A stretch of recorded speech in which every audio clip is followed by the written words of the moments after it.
Assalamualaikum warahmatullahi wabarakatuh. Saya di video ini akan mempresentasikan untuk pemenuhan tugas. Saya akan menjabarkan beberapa materi tentang HTML, CSS Framework, dan juga jQuery. Sebelumnya perkenalkan terlebih dahulu, nama saya Hermawan Nur Wahid. Saya dari Prodi Sistem Informasi 2A. Tak perlu menunggu waktu yang lama, langsung saja ke materi yang pertama mengenai HTML. Jadi sebelumnya apa itu HTML?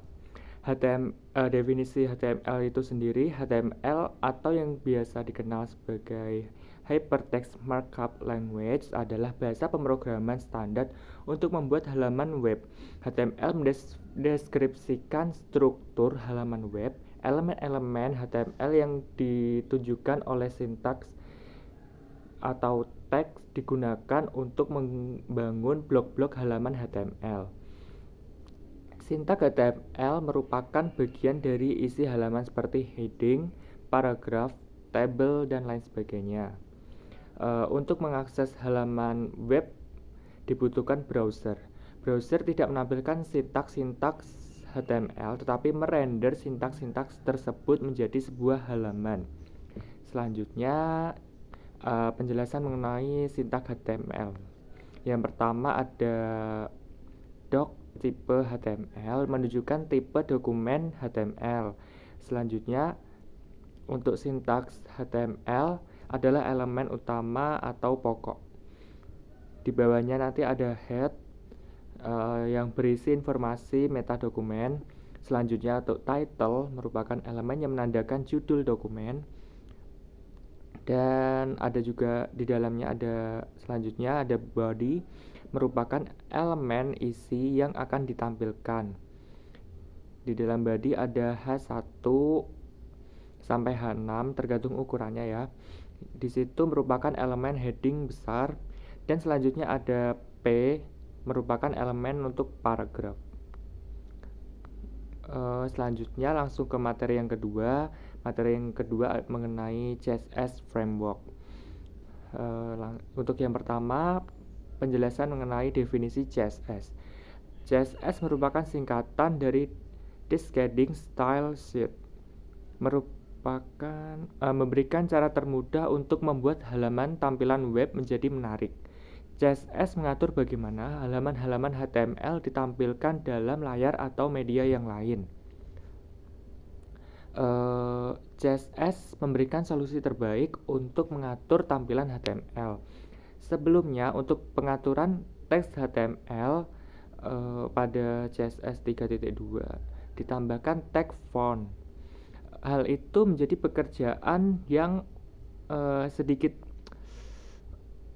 menakutkan ya bagi web developer jika ada perubahan tampilan teks, misal jenis dan warna teks, dikarenakan harus mengubah halaman web satu persatu. Untuk mengatasi hal tersebut, World Wide Web Consortium atau W3C membuat CSS. Kemudian penjelasan mengenai sintaks CSS. Yang pertama ada class selector. Class selector digunakan untuk mengatur CSS pada elemen yang berbeda. Penulisan tag class selector diawali dengan karakter titik.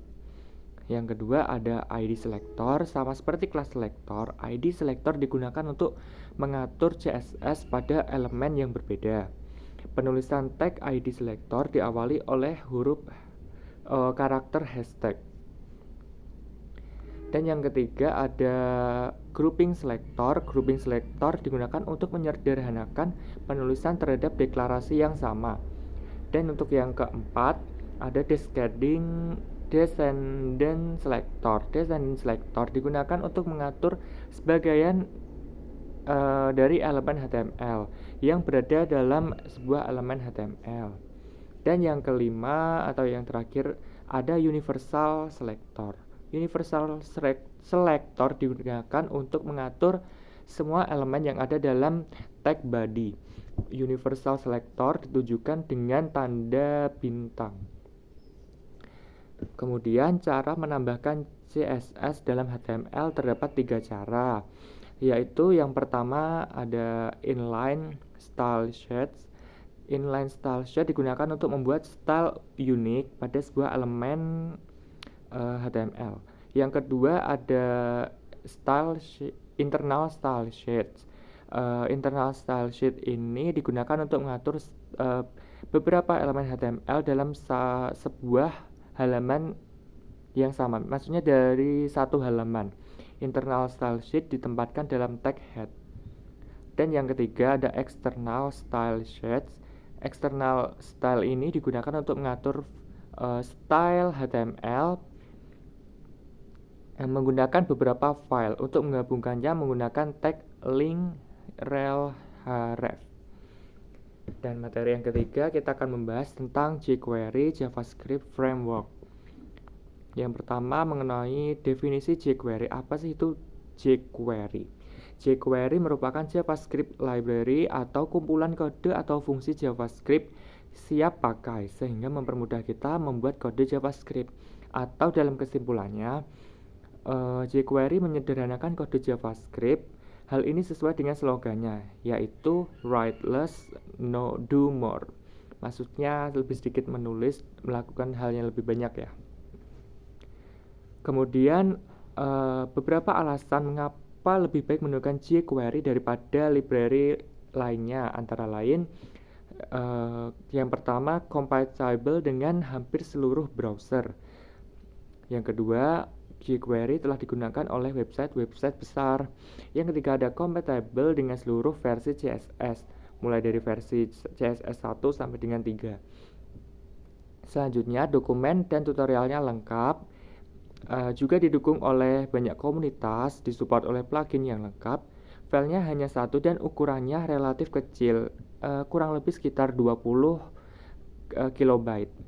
Selanjutnya open source atau free, dan jQuery lebih diminati oleh para developer web saat ini. Kemudian beberapa kemampuan yang dimiliki jQuery, saya akan menjabarkan beberapa kemampuannya. Yang pertama mempermudah akses dan manipulasi elemen tertentu pada dokumen. Yang kedua memudahkan modifikasi perubahan tampilan halaman web. Yang ketiga mempersingkat AJAX atau Asynchronous JavaScript and XML.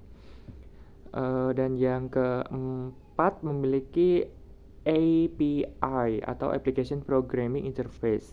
Dan yang kelima mampu merespon interaksi antar user dengan halaman web yang dengan lebih cepat.